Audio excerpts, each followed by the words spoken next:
pada akhirnya hanya di dalam nama Tuhan Yesus Kristus. Terima kasih Bapak, dalam nama Yesus kami berdoa dan mengucap syukur, haleluya, amin, amin, amin, amin. Silahkan Pak Tim, waktu dan tempat saya persilahkan.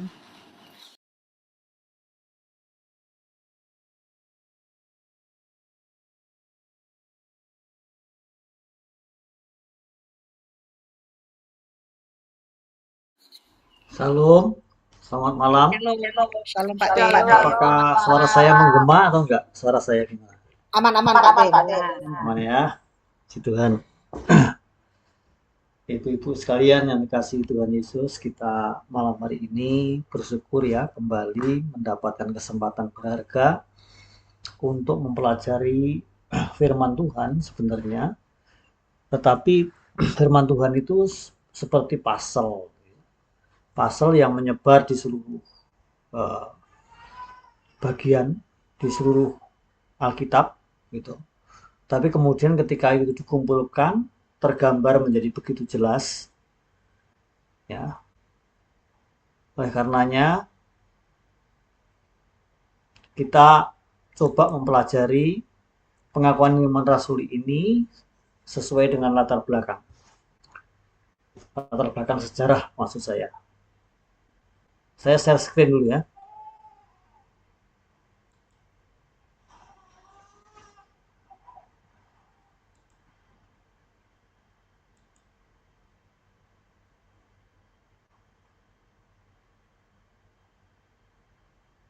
Apakah sudah kelihatan? Sudah kelihatan ya? Oke, baik. Oke. Ya, mari kita lihat pengakuan iman rasuli bagian yang ketiga. Jadi ini sebenarnya sesi 4 tapi butir ketiga gitu ya. Karena yang sesi pertama itu kan pendahuluan. Lalu ini adalah sesi 4 berarti butir ketiga. Yang bunyinya seperti ini. Yang dikandung dari Roh Kudus lahir dari anak darah Maria. Ya, mungkin kita ucapkan bareng-bareng dulu ya yang lengkap itu ya. Semoga semua hafal. Sudah hafal semua atau belum? Ibu sekalian bahwa kalau dibandingkan pengakuan iman rasuli ini seperti syahadatnya orang Islam. Ya. Tapi bukan kita yang meniru mereka, tapi mereka yang meniru kita. Mereka membuat syahadat. Syahadat sebenarnya pengakuan atau credo, ya. Kemudian doa Bapa kami itu seperti Al-Fatihahnya orang Islam. Jadi makanya dalam liturgi ibadah Kristen sejak gereja mula-mula atau gereja kuno ya, itu selalu mengucapkan kedua ini ya. Pertama credo iman rasuli dan yang kedua adalah doa Bapa kami ya. Kebetulan saya sampai hari ini masih mengikuti ibadah yang liturginya semacam itu. Ya. Walaupun kita tahu bahwa perkembangan di abad 19 ke sini itu sudah banyak sekali gereja lokal yang tidak lagi mengucapkan pengakuan iman rasuli maupun doa Bapa kami sebagai penutup doa syafaat ya. Tetapi saya masih mengikuti sampai hari ini. Dan bukan sampai hari ini, sebetulnya saya baru saja ya dulunya selama puluhan tahun saya nggak ikut, ya. Nggak ikut karena ibadah di gereja lokal kami nggak menggunakan atau tidak mengucapkan pengakuan iman rasuli maupun mengakhiri doa syafaat dengan doa Bapa kami.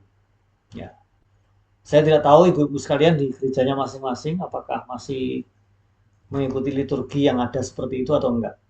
Enggak ya. Baik, kita kembali ke soal pengakuan iman rasuli.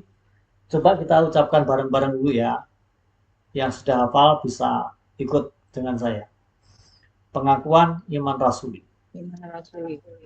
Aku percaya kepada Allah Bapa yang Maha Kuasa, Khalik langit dan bumi, dan kepada Yesus Kristus, anaknya yang tunggal, Tuhan kita, yang dikandung dari Roh Kudus, lahir dari Anak Maria, yang menderita sengsara di bawah pemerintahan Pontius Pilatus, disalibkan, mati, dan dikuburkan, turun ke dalam kerajaan maut. Pada hari yang ketiga, bangkit pula dari antara orang mati, naik ke surga, duduk di sebelah kanan Allah Bapa yang Maha Kuasa. Dan dari sana ia akan datang untuk menghakimi orang yang hidup dan mati. Aku percaya kepada Roh Kudus, gereja yang berjamaah, persekutuan orang kudus, pengampunan dosa, kebangkitan tubuh, dan hidup yang kekal. Amin. Puji Tuhan. Oke, nah ini bagian yang ketiga, yang dikandung dari Roh Kudus, lahir dari anak darah Maria. Kalimat ini sepertinya kalimat pendek, tapi ada dua variabel penting. Dikandung dari Roh Kudus, kemudian lahir dari anak darah Maria. Dua variabel ini kita lihat secara mendalam melalui pembahasan tentang butir ketiga ini ya. Mari kita lihat ya, pendahuluannya adalah latar belakang dulu. Pengakuan iman rasuli adalah salah satu pengakuan iman tertua dalam tradisi Kristen yang merangkum inti ajaran iman secara singkat namun mendalam. Butir ketiga memiliki posisi yang sangat penting karena berbicara tentang asal-usul Yesus Kristus. Doktrin ini menegaskan dua natur Kristus, ilahi dan manusiawi. Dalam sejarah gereja, banyak ajaran sesat muncul karena kesalahan memahami aspek ini atau tidak clear di dalam memahami Alkitab. Seperti doketisme misalnya, yang menyangkal kemanusiaan Yesus, dan Arianisme yang menyangkal keilahian Yesus. Ya. Dan kita di abad 19 ini muncul lagi semacam Sabellianisme dan sebagainya. Ya, itu muncul lagi ya. Contohnya aja seperti yang sekarang istilahnya keren tuh. Oneness ya. Mereka mengatakan ya Yesus itu ya Bapa, Bapa itu ya Yesus. Di dalam Yesus itu ya ada Bapa, ya Roh Kudus. Ya. Begitu katanya. Padahal enggak begitu, itu ajaran yang salah ya.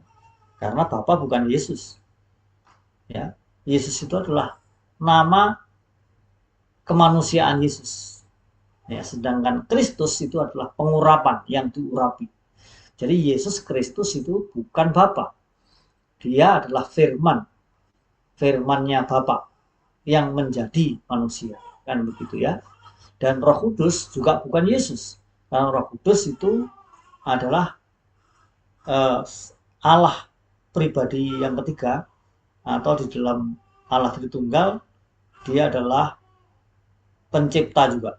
Jadi Bapa, Anak, Yesus, dan Roh Kudus adalah pencipta. Dalam kitab Kejadian disebutkan pada mulanya Allah menciptakan langit dan bumi. Ya, Allah menciptakan dengan firman dan Roh Allah melayang-layang di udara. Nah, itu berbicara tentang tiga pribadi di dalam satu. Jadi Allah Tritunggal itu pemahaman yang sudah clear dan itu adalah Alkitabiah, walaupun bukan istilah dalam Alkitab Allah Tritunggal, tetapi konsepnya cukup jelas. Begitu. Jadi sebenarnya butir pertama, butir kedua, dan ini butir ketiga, nanti ada aku percaya kepada Roh Kudus, itu butir keberapa itu ya? Butir ke-7 kalau nggak salah, itu berbicara tentang Allah Tritunggal. Jadi di dalam pengakuan iman rasuli secara keseluruhan itu di dalamnya pengakuan tentang Allah Tritunggal. Dalam sejarah ada seorang martir yang luar biasa bernama Polikarpus. Polikarpus itu adalah muridnya Yohanes ya, Rasul Yohanes. Itu pada waktu dia usia 86 tahun oleh seorang kaisar ya, kalau nggak salah Kaisar Nero, itu kamu kenapa sih kok nggak mau menyangkal Yesus? Apa sih beratnya menyangkal Yesus? Sangkal aja Yesus supaya kamu hidup. Karena pada waktu itu kaisar mempunyai wewenang untuk menentukan orang hidup atau mati, gitu ya. Tapi luar biasanya jawaban dari Polikarpus itu dia memilih mati. Dia mengatakan selama 86 tahun Yesus belum pernah mengecewakan saya. Sekalipun. Satu kali pun belum pernah. Itu sebabnya saya tidak mau menyangkal dia. Tidak mau mengecewakan dia. Ya. Jadi akhirnya Polikarpus dihukum mati dengan cara dibakar hidup-hidup. Dia memilih menjadi martir, ya, dan itu merupakan karunia khusus juga ya menjadi martir di Tuhan. Dan sebelum dia meninggal, dia mengucapkan pengakuan iman, dan walaupun tidak lengkap seluruhnya, tetapi dia mengucapkan tentang Allah Tritunggal, yaitu Bapa, Putra, dan Roh Kudus. Gitu. Jadi dari abad awal, bahkan abad pertama ya sebenarnya Allah Tritunggal itu sudah clear menjadi doktrin dasar gereja Tuhan. Gitu ya. Nah, ini ada seorang namanya Lois Berkhof menyatakan bahwa inkarnasi adalah tindakan Allah di mana pribadi kedua Yesus, pribadi kedua Tritunggal, mengambil natur manusia tanpa kehilangan natur ilahi. Ya, ini tadi baru variabel pertama ya yang saya bahas, yang dikandung dari Roh Kudus, ya, lahir dari anak darah Maria. Nah, kemudian hal ini menunjukkan bahwa butir ketiga bukan sekadar pernyataan historis, tetapi memiliki makna teologis yang sangat dalam. Lalu kita lihat sekarang perumusan masalahnya, ada 4 yang kita bahas, walaupun di sini saya tulis singkat-singkat ya. Nanti pada waktu ruang tanya jawab bisa didalami, bisa dijelaskan lebih luas. Tapi ini singkat-singkat saja. Rumusan masalahnya adalah apa arti dikandung dari Roh Kudus. Yang kedua, apa makna lahir dari anak darah Maria. Yang ketiga, bagaimana doktrin inkarnasi dijelaskan secara teologis. Yang keempat, apa implikasi doktrin ini bagi iman Kristen. Mulai landasan teologisnya, yang ada pengertian inkarnasi. Kata inkarnasi berasal dari bahasa Latin incarnatio, yang berarti menjadi daging. Ini menunjuk pada peristiwa Allah menjadi manusia dalam diri Yesus Kristus. Dan lebih tepatnya sebenarnya adalah firman yang menjadi manusia. Kalau kita mau lebih jelas, kita membaca pasal 1 dari Injil Yohanes itu ya. Pada mulanya adalah firman itu bersama-sama dengan Allah, dan firman itu adalah Allah. Lalu ayat 14-nya, firman itu telah menjadi daging. Artinya menjadi manusia. Nah, ada seorang lagi, ini karena sudah dibahas ya, di berabad-abad lamanya sudah dibahas. Makanya ada kutipan-kutipan langsung ini, bukan supaya keren dengan menggunakan bahasa Inggris, bukan. Maksudnya saya hanya ingin memberikan bukti bahwa doktrin ini sudah menjadi doktrin dasar dan doktrin yang mentradisi, yang harus diajarkan dalam katekisasi para calon baptisan air ya, gitu ya, pada jemaat yang menjadi anggota tetap maupun simpatisan sebuah gereja lokal gitu ya. Nah, ada seorang Wayne Grudem menulis, the incarnation was the act of God the Son, will be he took to himself a human nature. Nah, itu pengertiannya, inkarnasi adalah inti dari iman Kristen, karena tanpa inkarnasi tidak ada keselamatan. Jadi inkarnasi itu intinya adalah firman yang menjadi manusia. Itu doktrin yang sangat unik, yang tidak pernah diajarkan oleh filsuf manapun, oleh buku-buku atau kitab suci agama apapun. Hanya Alkitab saja. Dasar Alkitabiahnya Lukas 1 ayat 35, Matius 1 ayat 18 sampai 25, Yohanes 1 ayat 14. Ini baik jika kita membacanya ya, karena ini merupakan penggenapan dari Yesaya 7 ayat 14. Ya, Lukas 1 ayat 35, mungkin ada yang menjadi relawan untuk membaca. Lukas 1 ayat 36. Silakan Bu Christine menunjuk siapa atau dibaca sendiri.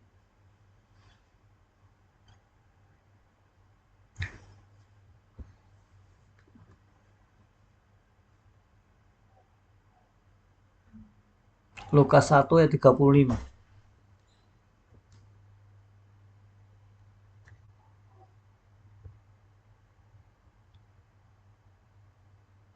Halo, masih bersama saya? Saya baca ya, Pak. Ya, silakan. Lukas 1 ayat 35. Ya. Jawab malaikat itu kepadanya, Roh Kudus akan turun atasmu dan kuasa Allah yang Maha Tinggi akan menaungi engkau. Sebab itu anak yang akan kau lahirkan itu akan disebut kudus, anak Allah. Amin. Oke, silakan disambung Matius 1 ayat 18 sampai 25.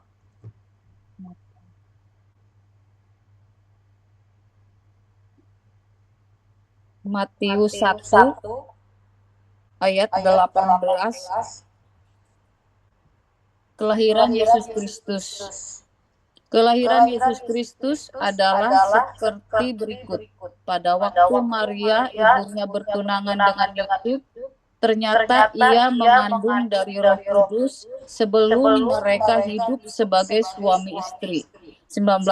Karena Yusuf suaminya seorang yang tulus hati dan tidak mau mencemarkan nama istrinya di muka umum, ia bermaksud menceraikannya dengan diam-diam. 20. Tetapi ketika ia mempertimbangkan maksud itu, malaikat Tuhan nampak kepadanya dalam mimpi dan berkata, Yusuf, anak Daud, janganlah engkau takut mengambil Maria sebagai istrimu, sebab anak yang di dalam kandungannya adalah dari Roh Kudus. 21. Ia akan melahirkan anak laki-laki dan engkau akan menamakan dia Yesus. Karena dialah yang akan menyelamatkan umatnya dari dosa mereka. 22. Hal itu terjadi supaya genaplah yang difirmankan Tuhan oleh Nabi. 23. Sesungguhnya anak darah itu akan mengandung dan melahirkan seorang anak laki-laki dan mereka akan menamakan dia Immanuel, yang berarti Allah menyertai kita. 24. Sesudah bangun dari tidurnya, Yusuf berbuat seperti yang diperintahkan malaikat Tuhan itu kepadanya. Ia mengambil Maria sebagai istrinya. 25. Tetapi tidak bersetubuh dengan dia sampai ia melahirkan anaknya laki-laki dan Yusuf menamakan dia Yesus. Amin. Puji Tuhan, itu dulu ya. Nanti yang Yohanes 1 ayat 14 juga kita bahas ya. Tapi dari dua Injil ini merupakan Injil sinoptik.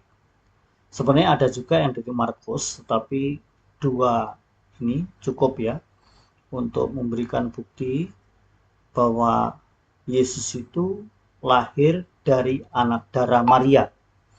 Artinya dia tidak dikandung karena hubungan biologis ya, tetapi dinaungi oleh Roh Kudus.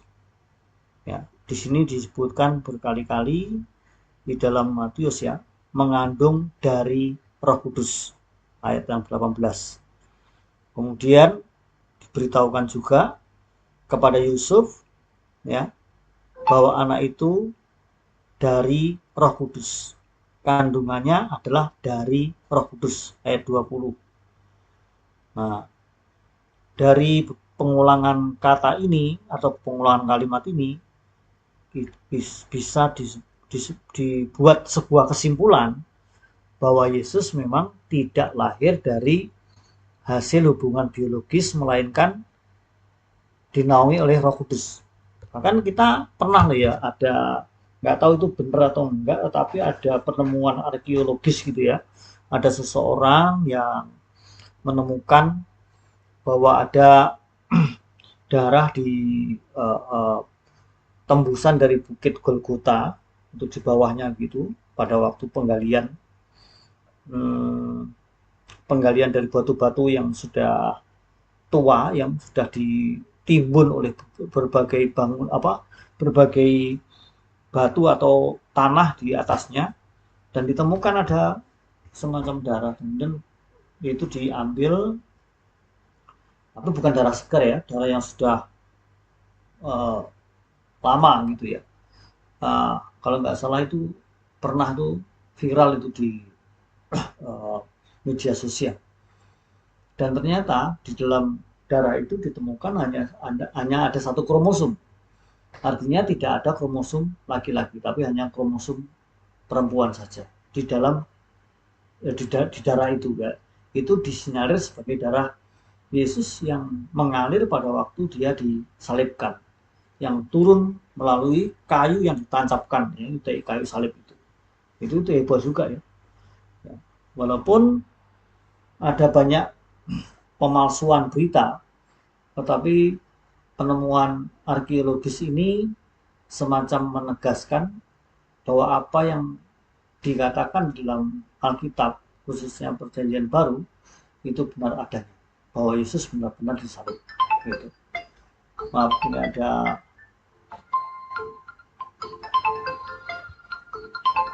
sebentar, saya harus kasih tahu.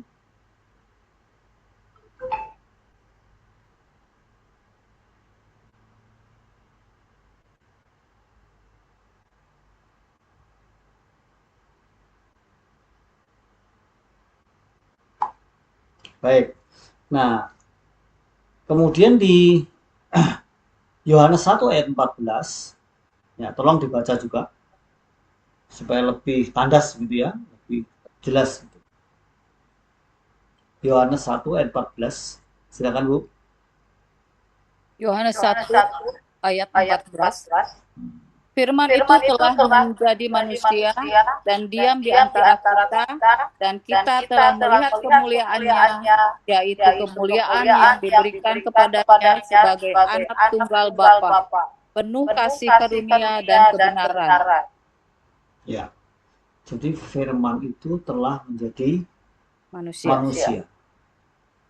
Ya, di terjemahan-terjemahan lain itu firman itu telah menjadi daging. Nah, kalau ini menurut Millard Erickson, ya Millard Erickson itu menyatakan the virgin birth is a doctrinal keystone. Without it, the structure of Christian theology begins to collapse. Nah, ini menjelaskan bahwa yang melahirkan Yesus itu adalah perawan, dari kata virgin ini. Kalau kita melihat di Yesaya 7 ayat 14 itu juga menggunakan kata perawan. Tetapi Matius itu menulisnya dengan istilah perempuan muda. Nah, itu menyebabkan multitafsir. Kalau perempuan muda kan tidak selalu perawan, tapi kalau perawan pasti muda gitu ya. Gitu ya. Ya bisa juga tua ya, tapi perawan. Perawan mempunyai kebenaran tersendiri dibandingkan hanya sekedar perempuan muda, karena tidak semua perempuan muda itu perawan gitu ya. Tapi yang benar itu menggunakan istilah perawan gitu. Jadi Maria itu bahkan oleh doktrin Katolikisme diyakini bahwa sampai meninggal dunia Maria itu tetap perawan, tidak pernah bersetubuh dengan Yusuf gitu ya. Nah itu tafsiran lain, tetapi setidaknya keperawanan Maria itu ditegaskan di dalam Alkitab. Ya. Baik, sudah jelas ya di sini dasar Alkitabiahnya. Sekarang kita lihat di pembahasan berikutnya, yaitu pembahasan khusus untuk dikandung dari Roh Kudus variabel pertama. Konsep ini menunjukkan bahwa kelahiran Yesus adalah karya supranatural. Menurut Sproul, ya, dia menyatakan the virgin birth underscores that salvation is entirely ya the work of God. Artinya tanpa ada kelahiran Yesus dari seorang perawan tidak ada keselamatan. Ya, jadi keselamatan itu hanya berasal oleh karena Yesus itu dilahirkan oleh seorang perawan. Itu pengertiannya. Makna pentingnya adalah inisiatif Allah dalam keselamatan, keilahian Kristus tanpa dosa asal. Nah, ini jadi Yesus itu benar-benar manusia yang dilahirkan oleh seorang manusia juga, yaitu perawan Maria. Lahir dari anak darah Maria ini, doktrin ini menegaskan, ini variabel kedua, penggenapan nubuat. Nubuatan siapa? Nubuatan Yesaya, ya, Yesaya 7 ayat 14 sebenarnya. Kemudian kemanusiaan sejati Yesus. Nah, Donald Guthrie ya, menulis the humanity of Christ is essential as his deity. Without birth, redemption is impossible. Jadi tanpa Yesus sebagai manusia, Kristus sebagai manusia, maka tidak ada tanpa esensi Yesus sebagai manusia sepenuhnya, maka dia tidak bisa menebus, ya, nggak bisa menebus, redemption menebus, ya, tidak mungkin bisa menebus. Kalau Allah atau Kristus, kalau Firman itu tidak menjadi manusia, tidak mungkin bisa menebus dosa manusia, itu maksudnya. Ya. Kemudian natur ganda Kristus, Yesus memiliki dua natur, sepenuhnya Allah, sepenuhnya manusia. Saya tidak setuju dengan istilah 100% Allah, 100% manusia. Jadi tidak boleh dihubungkan angka. Mestinya yang benar adalah sepenuhnya, ya. Sepenuhnya Allah, sepenuhnya manusia.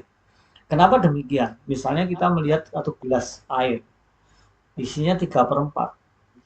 Kita bisa mengatakan itu penuh dari sisi orang, dari sisi orang lain mengatakan kurang penuh dan seterusnya. Tetapi yang dimaksudkan penuh itu seperti gelas yang penuh dengan air. Jadi tidak ada ruang kosong sama sekali, gitu ya. Sepenuhnya Allah dan sepenuhnya manusia. Jadi bukan persentase.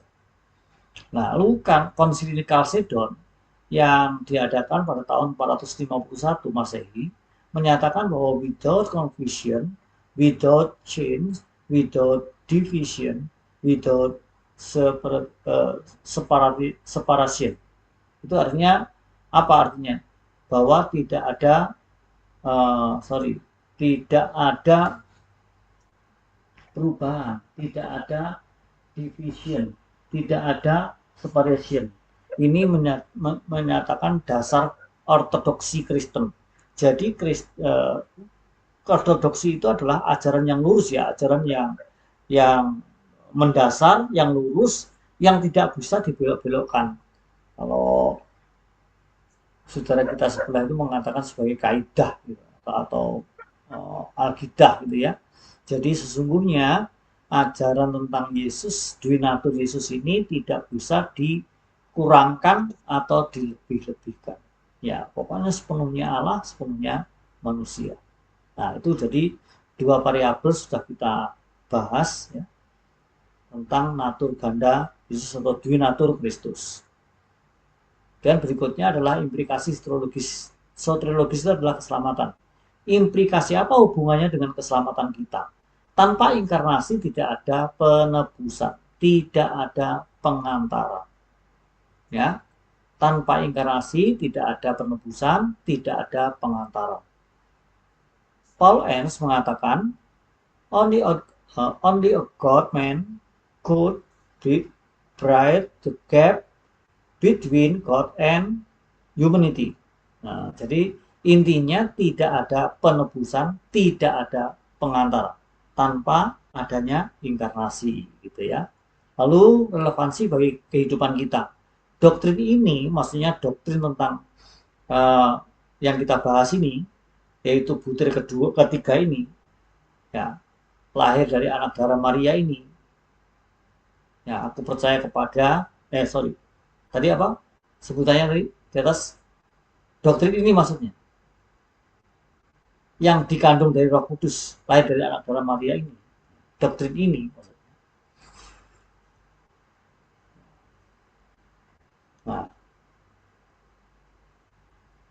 Relevansinya apa? Hubungannya dengan kehidupan kita apa? Doktrin ini memberi pengharapan, kepastian keselamatan, relasi dengan Allah. Yakub Subsada ini adalah seorang teolog, salah satu teolog yang saya cukup kagum ya dengan beliau ini, menyatakan inkarnasi adalah bukti bahwa Allah tidak jauh, tetapi hadir dalam realitas manusia. Jadi itu sesuai dengan Yohanes 1 ayat 14 yang tinggal di tengah-tengah kita. Inkarnasi adalah bukti bahwa Allah tidak jauh dari tidak transenden tetapi imanen. Tidak jauh tetapi dekat, tetapi hadir dalam realitas kehidupan. Ya. Lalu makna teologisnya, pertama, melawan ajaran sesat.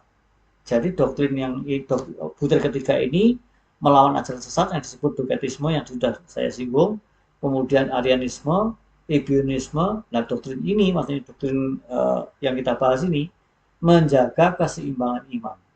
Lalu yang kedua, maknanya adalah perspektif historis gereja. Sejak gereja mula-mula, doktrin ini dipertahankan sebagai inti iman. Lalu yang ketiga, perspektif modern. Teologi modern mencoba menafsir ulang, tetapi gereja tetap mempertahankan keunikan kelahiran perawan. Maksudnya keunikan kelahiran dari seorang perawan ini bukan kelahiran perawan ya, dari perawan itu maksudnya, kelahiran dari perawan. Kesimpulan dari keseluruhan tadi, butir ketiga pengakuan iman rasuli menegaskan bahwa satu, Yesus adalah Allah sejati dan manusia sejati. Kedua, inkarnasi adalah inti keselamatan. Yang ketiga, Allah berkarya secara langsung dalam sejarah manusia. Ini hanya daftar pustaka. Nanti apa yang saya tulis secara singkat ini akan saya rangkumkan secara keseluruhan dari 12 butir dan nanti kita bisa miliki sebagai dokumen atau sebagai makalah yang bisa kita baca lagi, kita pelajari lagi gitu ya. Sekarang masih agak acak-acakan, ini belum memenuhi tuntutan akademis ini ya, belum memenuhi tuntutan ilmiah gitu ya. Tetapi nanti akan saya jelaskan lebih tandas dan kita bisa miliki sebagai makalah pembelajaran. Ya. Jadi dari kesimpulan ini akhirnya kita sudah tahu bahwa yang dimasukkan butir ketiga dari pengakuan iman rasuli adalah Yesus adalah anak Allah sejati dan manusia sejati. Inkarnasi adalah inti keselamatan. Allah berkarya secara langsung dalam sejarah manusia. Ya. Saya kira sampai di sini penjelasan atau pendahuluan dari saya. Ya, kita bisa dalemin melalui ruang tanya jawab atau melalui pertanyaan-pertanyaan yang sulit gitu. Barangkali ada yang pernah ditanya oleh orang-orang yang tidak percaya dan kita tidak bisa mempertanggungjawabkan. Nah, saat ini kita belajar bagaimana caranya mempertanggungjawabkan iman kita. Gitu ya.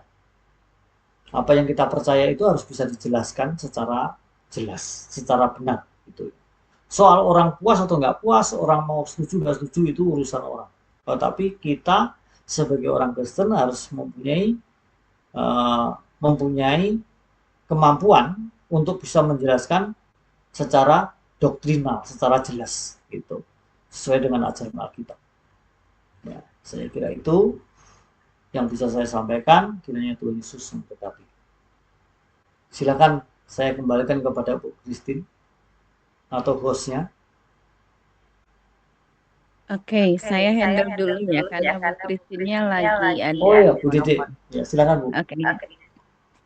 Makasih Pak Tim untuk penjelasannya mengenai butir ketiga pengakuan iman rasuli ya, yang dikandung dari Roh Kudus. Kalau tadi yang Pak Tim jelaskan itu bagi saya sih cukup jelas kan. Mungkin dari ibu-ibu ada yang mau bertanya, ada yang mau menyampaikan pendapat, atau bahkan mungkin selama ini yang seperti tadi Pak Tim ditanya sama orang lain sulit menjelaskan. Nah, di sini yuk kita sama-sama terbuka untuk menanyakan apa kira-kira yang ada di dalam hati yang harus diperjelas lagi. Silakan Ibu-ibu.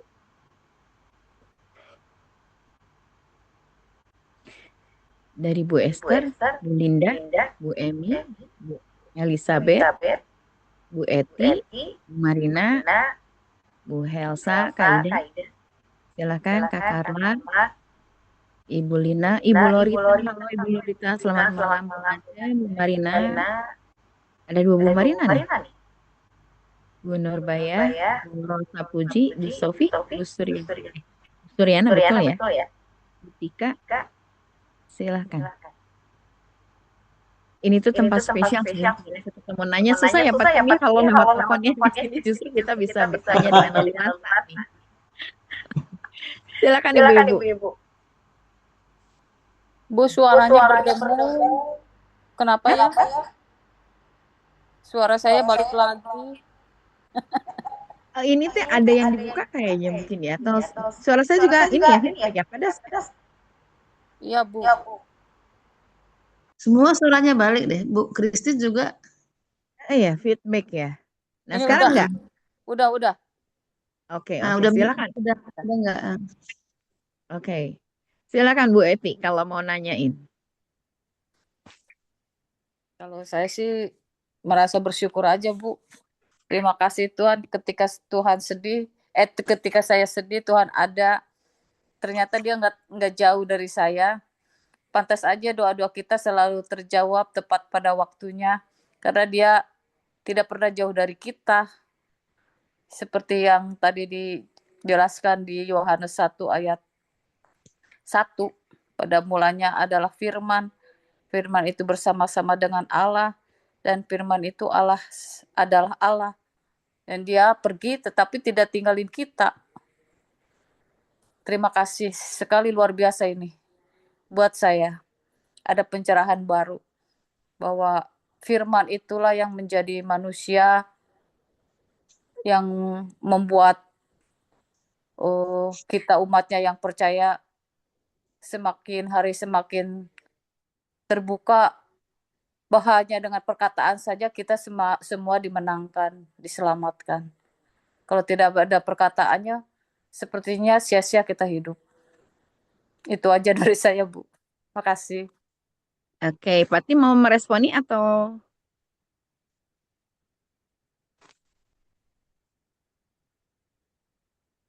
Pak Tim bisa di-unmute mungkin ya, kan?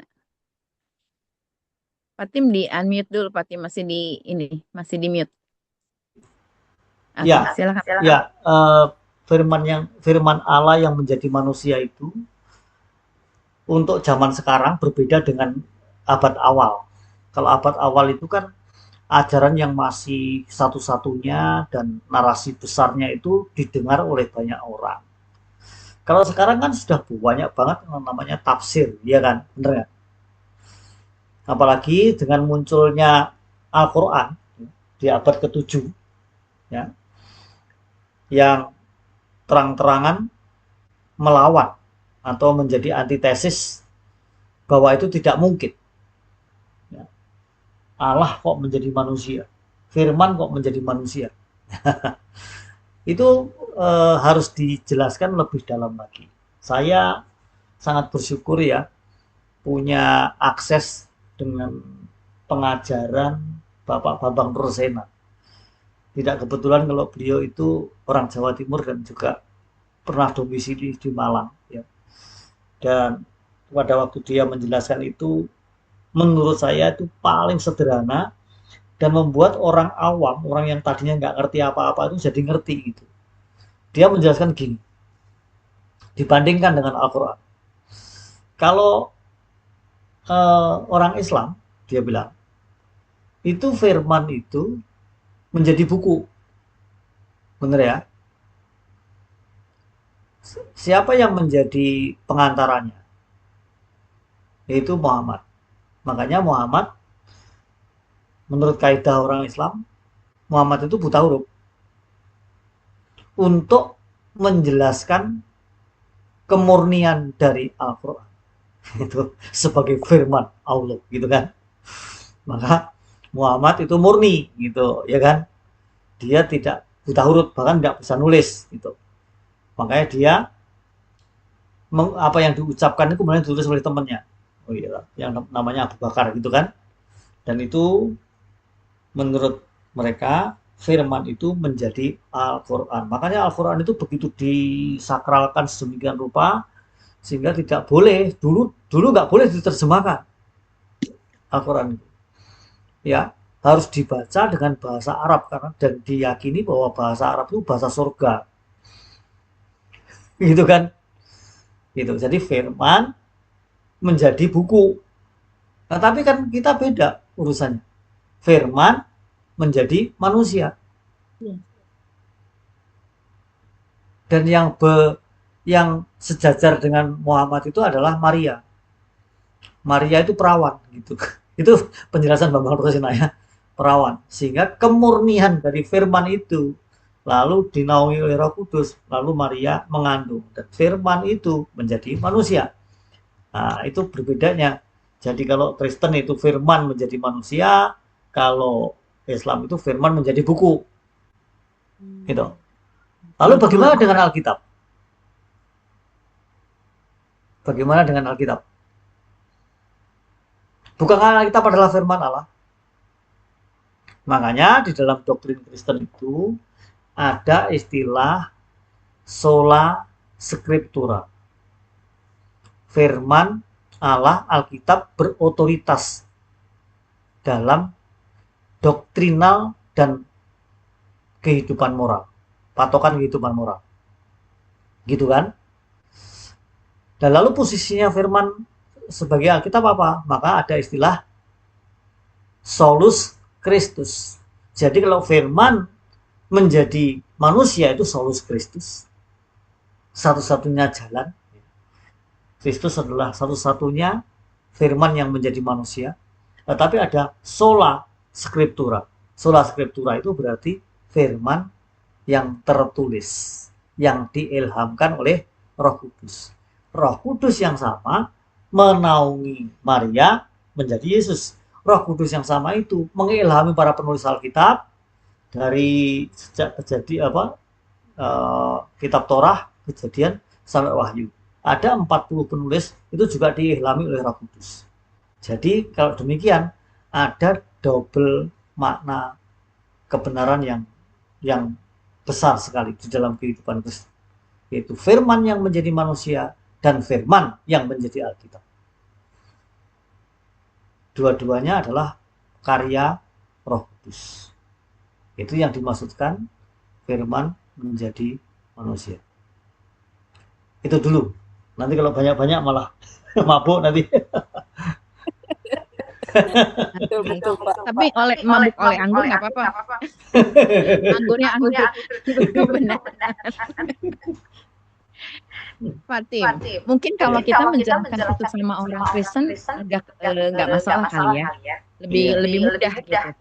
Apalagi kalau misalnya di sini kan sebutin yang dikandung dari Roh Kudus, lahir dari anak darah Maria, itu pasti kalau misalnya orang Kristen ya pahamnya mungkin lebih gampang diterima. Nah, sementara kalau misalnya kita mau ini sorry ya, saya mau nanya dulu nih sebelum yang lain nanya ya, keburu lupa nanti. Kalau misalnya kita mau ceritanya nih ya, memberitakan kebenaran ini kepada sepupu kita nih, orang seberang ya. Mereka kan pasti ada nanya, masa ada Allah 3? Nah, masa ada anak Allah? Berarti ya, dan sebagainya kan. Nah, itu dengan bahasa yang sederhana gimana tuh Fatim menjelaskannya? Itu aja sih. Thank you Fatim. Sorry ya yang lainnya saya salah dulu ya. Kalau misalnya ibu-ibu punya pertanyaan boleh disimpan dulu, nanti setelah ini boleh langsung dijelaskan. Nggak apa-apa, Silakan, Bu, dulu. Fatim. Dulu. Nanti terinspirasi yang lainnya. Oke, Fatim, itu pertanyaan saya. Fatim masih di mute. Untuk saudara kita Muslim itu menyebutnya jangan saudara sepupu. Oh, Saudara. Yang tepat itu saudara tiri. Iya. Iya. Iya dong, dia dari Hagar. Iya, betul. Kalau sepupu Karena itu dari yang beda ya, Pak ya. kebiasaan ya, sepupu. Oke, Tiri. itu yang pertama. kalau menjelaskan kepada orang Islam, ya kita tidak boleh merasa begini. Nanti kalau saya jelaskan mereka tidak ngerti. Itu sudah pasti. Kalau mereka tidak diberikan karunia untuk mengerti oleh Roh Kudus, nggak akan ngerti. Iya. Benar nggak? Mau dijelaskan dengan model seperti apapun, sesederhana apapun, juga nggak bakal ngerti. Itulah sebabnya ada petunjuk di dalam firman Allah mempertanggungjawabkan iman. Ya, itulah sebabnya pada waktu kita menjelaskan kepada mereka, ya iman kita itu yang kita jelaskan secara sederhana. Ya, contohnya kayak kok firman menjadi manusia itu bagaimana tuh?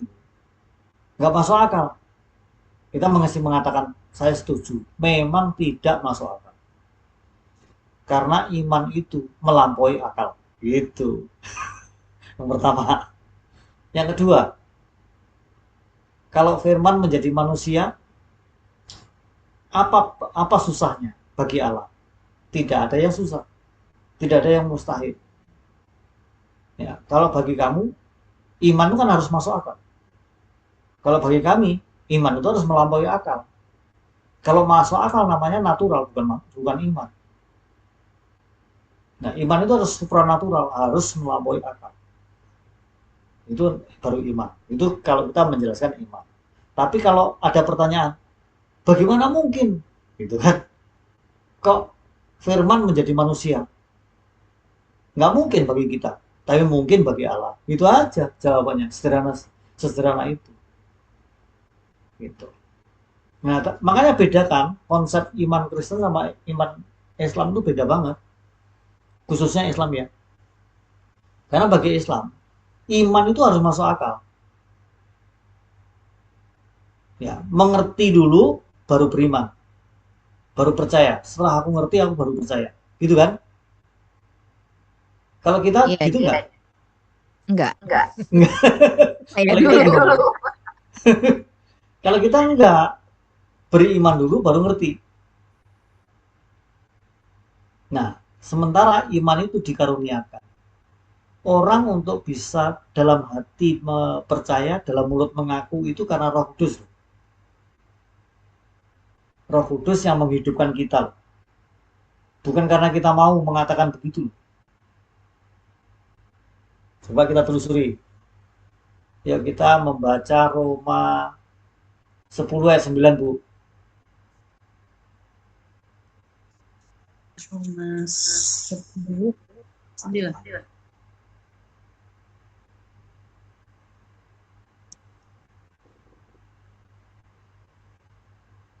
Bu Eti mau baca Roma 10 ayat 9? Roma. Oh, Roma 10 kan? Ya. Boleh. Roma 10 ayat 9. Sebab jika kamu mengaku dengan mulutmu bahwa Yesus adalah Tuhan dan percaya dalam hatimu bahwa Allah telah membangkitkan Dia dari antara orang mati, maka kamu akan diselamatkan. Amin.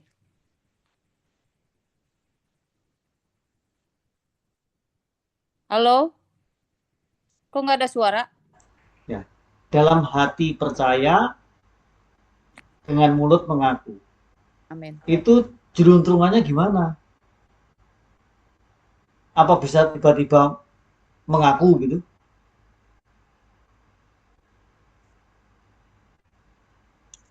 Mari kita diskusikan dulu soal ini. Ini soal antropologi, soal kita. Kita harus ngerti cara kerja Roh Kudus. Roh Kudus bekerja itu lebih dahulu menghidupkan kita. Ya kan? Bener nggak? Betul. Coba Efesus 2 ayat yang keempat dan 5. Efesus 2 ayat 4 dan 5. Ya. Tetapi Allah yang kaya dengan rahmat oleh karena kasih-Nya yang besar yang dilimpahkannya kepada kita, telah menghidupkan kita bersama-sama dengan Kristus sekalipun kita telah mati oleh kesalahan-kesalahan kita. Oleh kasih karunia kamu diselamatkan. Amin.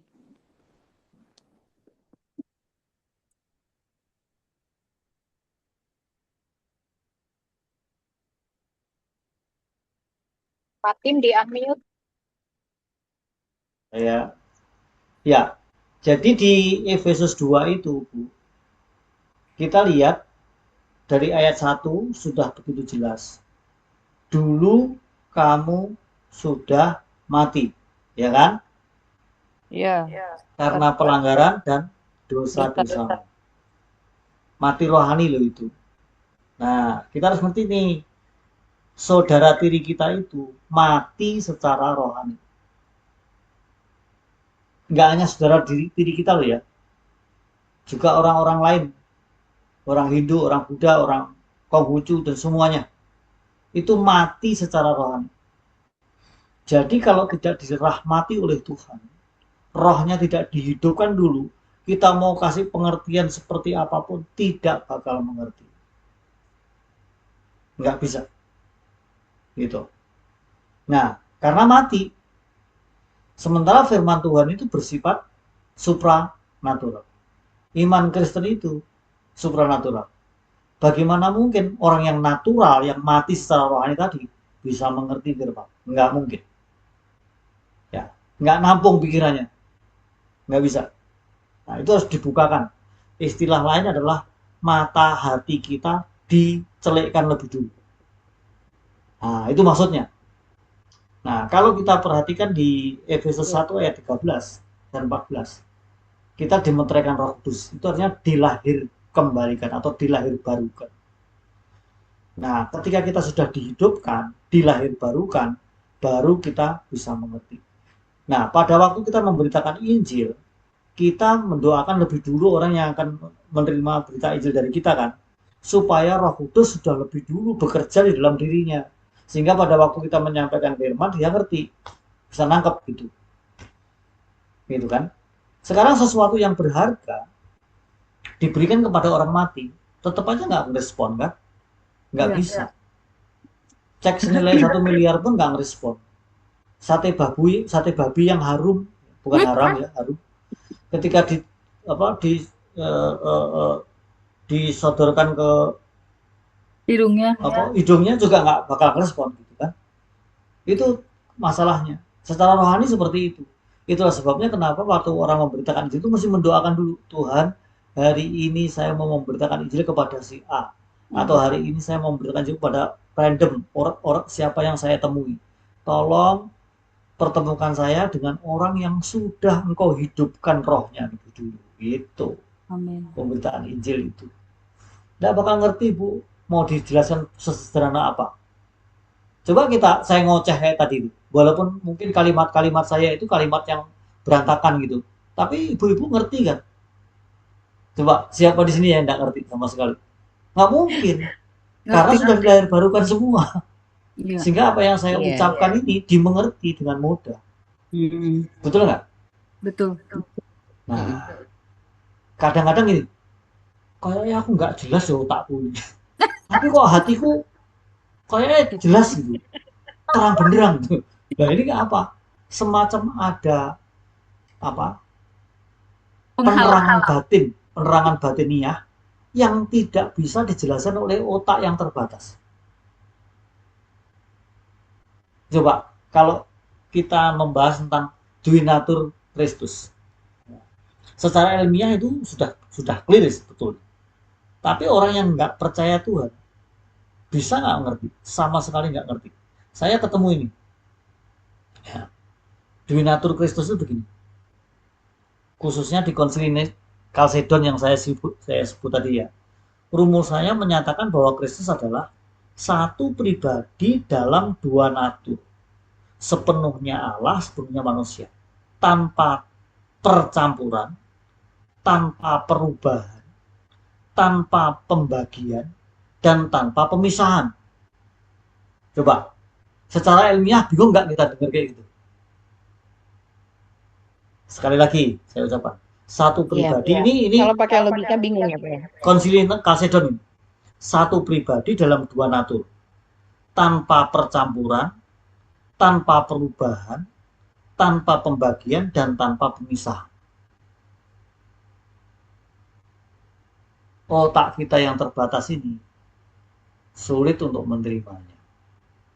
tapi batin kita bisa menerima. Iya, Bener nggak? betul Pak. Saya itu dulu ya, waktu masih belum lahir baru, diceritain tentang Yesus itu, saya mengatakan orang Kristen itu bodoh banget ya. Iya. Saya ngomong gitu dulu. Dan setelah saya jadi Kristen, kemudian saya bersaksi di wihara. Hmm. Saya disaksikan oleh banyak orang di wihara itu. Saya juga dibodoh-bodohkan. Bodoh sekali kalian ini. Termasuk saya. Akhirnya, dulu waktu itu saya tersinggung loh waktu saya digituin. Tapi ketika saya baca Alkitab, saya nggak tersinggung lagi. Karena bagi orang yang tidak lahir baru atau orang duniawi, Injil itu adalah satu kebodohan. Jadi Injil yang begitu jelas bagi kita dan diterima oleh hati nurani yang dalam ini nih, bagi orang non-Kristen yang tidak lahir baru, itu satu kebodohan. Bagaimana nggak bodoh? Mau masa Allah kok menjadi manusia? Gitu? Nggak mungkin. Nggak masuk akal. Iya kan? Nah, setelah kita menjadi Kristen, lahir baru, iya, saya sekarang jadi orang bodoh berikutnya. Jadi kita ini jadi bodoh. Bodoh sekali. Di mata dunia kita ini orang bodoh. Iya. Tetapi di mata Tuhan, kita ini orang cerdas. Amin. Gitu. Udah, sekarang kita lihat supaya kita ngerti fakta ini ya. Bagaimana orang dunia itu sebenarnya. Coba kita lihat 1 Korintus 2. Ayat 14. 1 Korintus 2 ayat 14.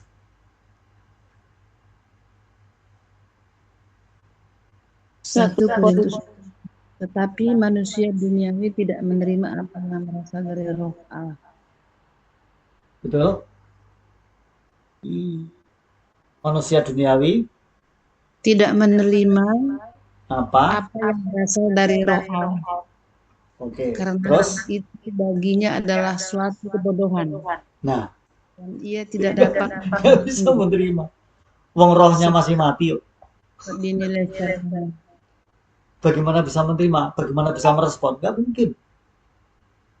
Baginya suatu kebodohan malah. Ya kan? Tapi lihat ayat 15-16. Ayat 16. Tapi Sebab manusia mengatakan pikiran Tuhan. Sebab siapakah yang mengatakan pikiran Tuhan sehingga ia dapat menasihati dia? Tetapi kami memiliki pikiran Kristus. Amin. Nah, jadi orang beriman itu memiliki pikiran Kristus. Secara nyata itu seperti Paulus, aku menawan segala pikiranku dan menaklukkan kepada Kristus.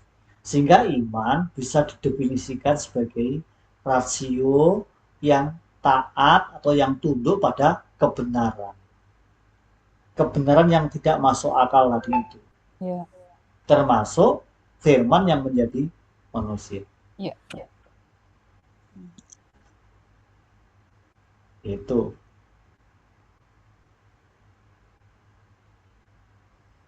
Tetapi faktanya ada banyak orang Kristen yang juga tidak ngerti-ngerti. Ya, dan bertengkar aja. Coba pasal 3. Terus saya tadi. Perselisihan. Iya, coba lihat. Itu kan terusannya tuh. Kalimat itu kan kalau di dalam bahasa asli kan nggak ada pasal, nggak ada ayat. Kan gelujur gitu namanya juga surat ya kan. Ya. Pasal 3 ayat 1 sampai 3 coba lihat. Dan aku, saudara-saudara, pada waktu itu tidak dapat berbicara dengan manusia rohani, tetapi hanya dengan manusia duniawi yang belum dewasa dalam Kristus. Susulah yang kuberikan kepadamu, bukanlah makanan keras, sebab kamu belum dapat menerimanya. dan sekarang pun kamu belum dapat menerimanya. Karena kamu masih manusia duniawi, sebab jika di antara kamu ada iri hati dan perselisihan, bukankah hal itu menunjukkan bahwa kamu manusia duniawi dan bahwa kamu hidup secara manusiawi?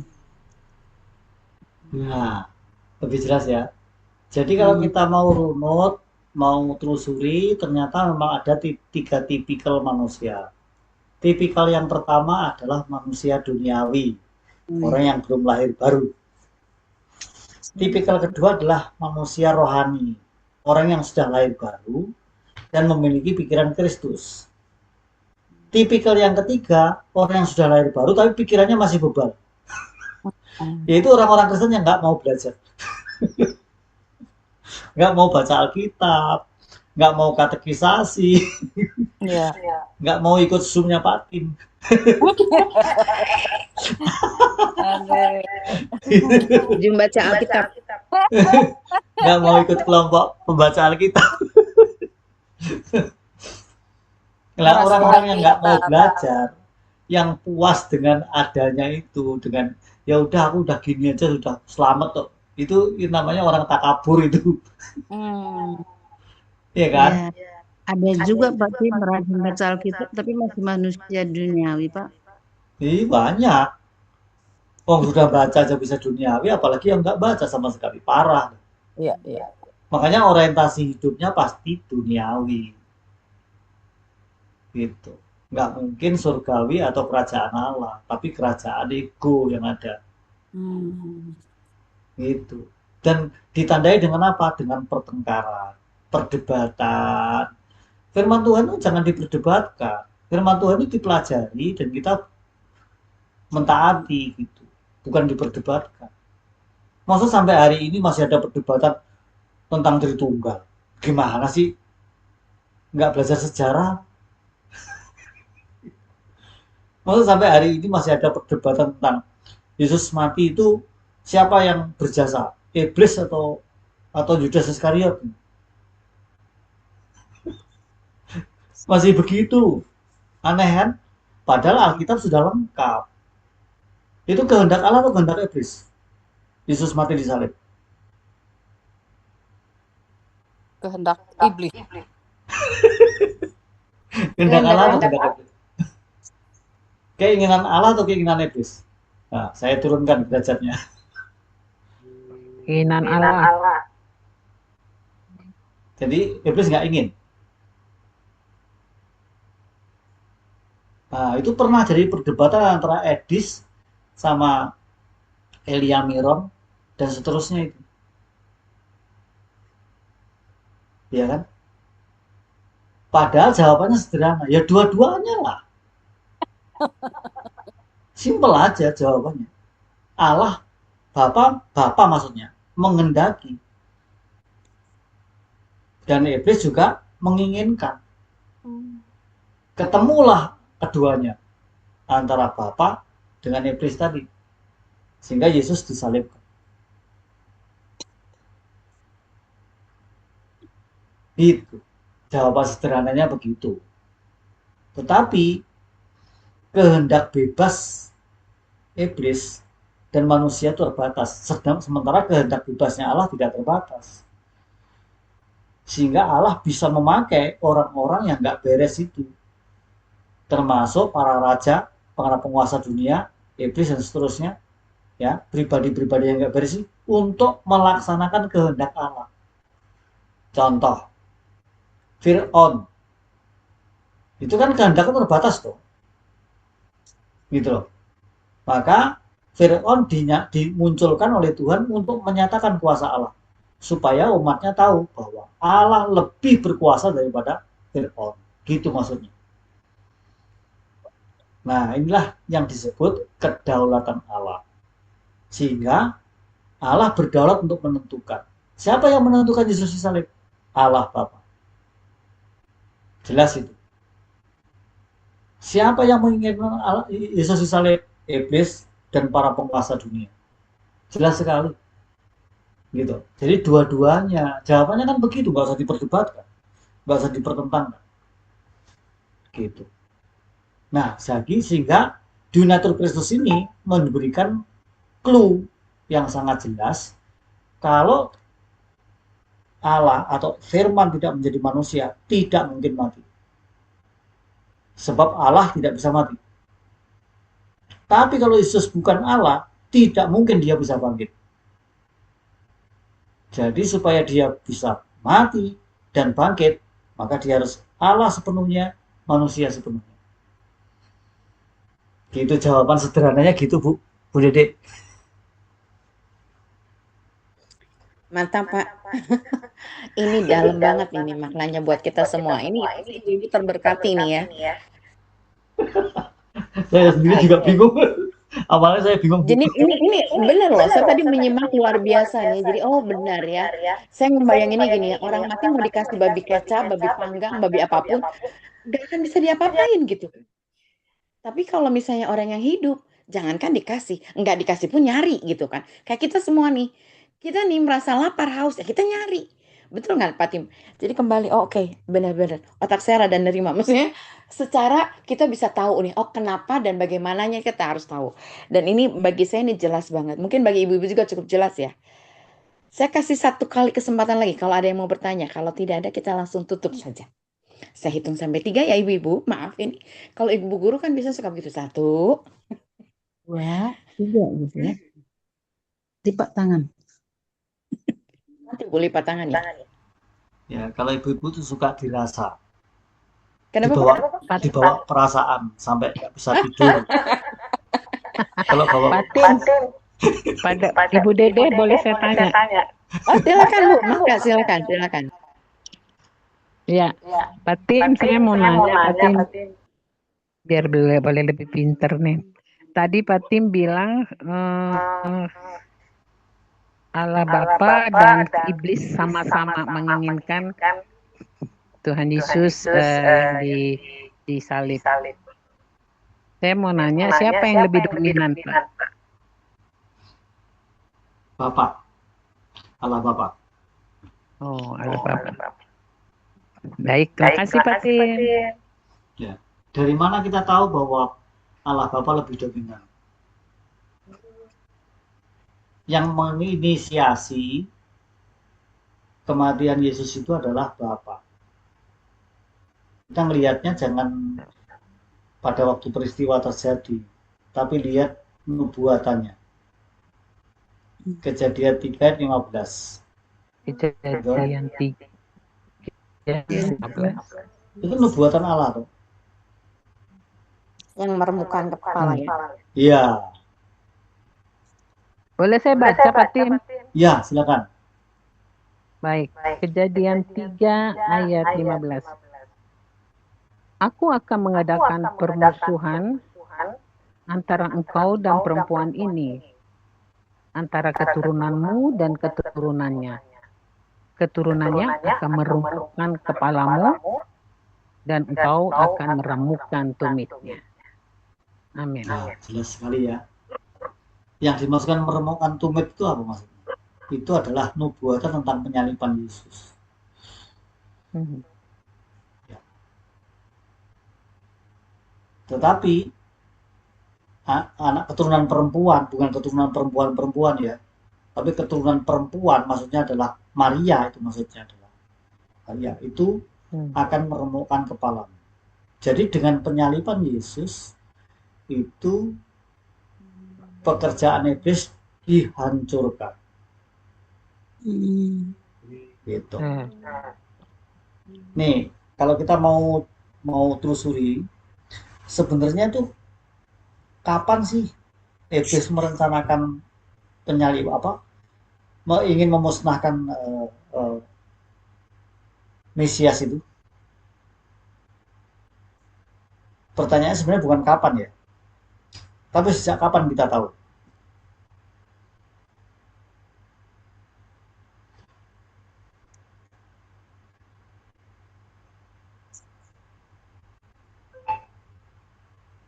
Sejak kapan kita tahu bahwa iblis itu pengen memusnahkan Mesias, pengen menghancurkan atau pengen membunuh Mesias?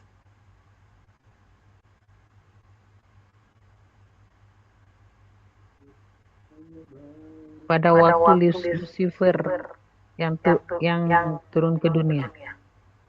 Ya, salah satunya itu. Tapi yang menarik secara khusus itu sebenarnya pada waktu iblis ingin membunuh Musa, itu yang pertama. Dapat diulang Pak Tim? Iblis ingin membunuh Musa melalui Fir'aun. Oh, Jadi gini, Israel khususnya ya, itu gambaran sebetulnya. Coba kalau kita lihat sejarah Israel, sejak kapan dan dalam peristiwa apa saja Israel ingin dimusnahkan oleh iblis. Mulai zaman kuno, zaman purba atau prasejarah sampai masa sejarah sampai modern. Sampai zaman Iran sekarang. Israel itu kan gambaran dari Mesias kan. Bener nggak? Karena Mesias akan dilahirkan dari Israel kan. Dari bangsa Israel kan. iya, Pak. Betul ya? Iya. Coba lihat. Kapan saja, peristiwa apa saja. Pertama yang paling yang kita lihat itu adalah peristiwa Mesir. Yaitu bahwa anak laki-laki yang lahir dari perempuan Ibrani harus dibunuh. Itu kan titahnya atau instruksinya Fir'aun kan kepada dua bidan itu loh. Ya kan? Iya. Kenapa kok ada keinginan seperti itu? Itu keinginan iblis. Israel harus musnah. Ini bangsa ini bahaya ini. Kalau dibiarkan, wah makin lebih, mungkin jumlahnya bisa lebih banyak daripada kita gitu kan. Maka melalui Fir'aun, bayi-bayi berusia 2 tahun ke bawah, khususnya yang laki-laki harus dibunuh. Khususnya bayi-bayi yang lahir dari para perempuan Ibrani Israel, ya kan? Bener nggak? Terus kapan lagi? Peristiwa apa lagi? Herodes. Herodes kan pernah juga dipakai iblis kan? Pada waktu Yesus lahir, dulu Musa lahir tuh, sebenarnya yang diancam tuh oleh iblis itu adalah Musa sebetulnya. Ya. Khususnya Musa. Makanya Musa sampai disembunyikan toh. Gitu loh. Nah, di perjanjian baru tuh Herodes. Herodes juga pengen membunuh Yesus. Bayi Yesus kan sampai disingkirkan ke Mesir kan? Benar nggak? Nah, untuk apa? Supaya Mesias itu terbunuh. Pikirannya iblis, kalau Mesias terbunuh, maka tidak akan bisa menjadi Mesias bagi bangsa Israel. Nggak bisa menjadi penebus. Mesias itu kan menebus maksudnya. Yang diurapi untuk menebus kan. Gitu. Terus kapan lagi? Zaman Esther di Persia, yang sekarang Iran itu. Benar nggak? Yahudi pengen dibunuh kan? Semuanya oleh siapa? Oleh Haman. Iya. Ya kan? Tapi oleh Tuhan dibalikkan. Ya kan? Akhirnya Haman yang dibunuh. Tapi Israel aman. Nah, jadi Esther itu gambaran dari juru selamat. Itu. Luar biasa kan? Terus apa lagi? Kapan?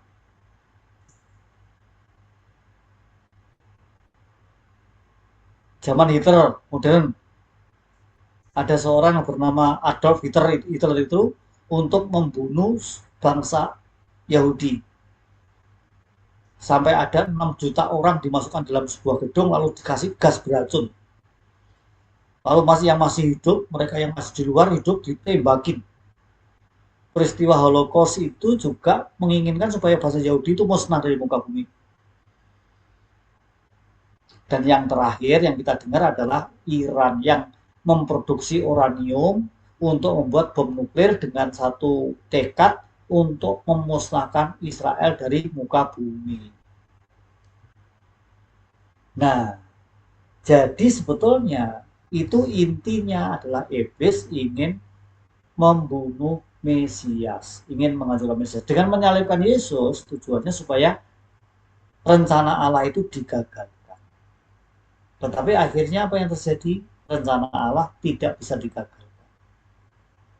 Tertunda mungkin iya, tapi gagal tidak mungkin. Nah, sehingga pengakuan iman rasuli butir ketiga ini menjadi begitu penting. Itulah sebabnya berita yang sangat penting ini, butir yang sangat penting ini coba untuk dirusak oleh agama satanis. Ya kan?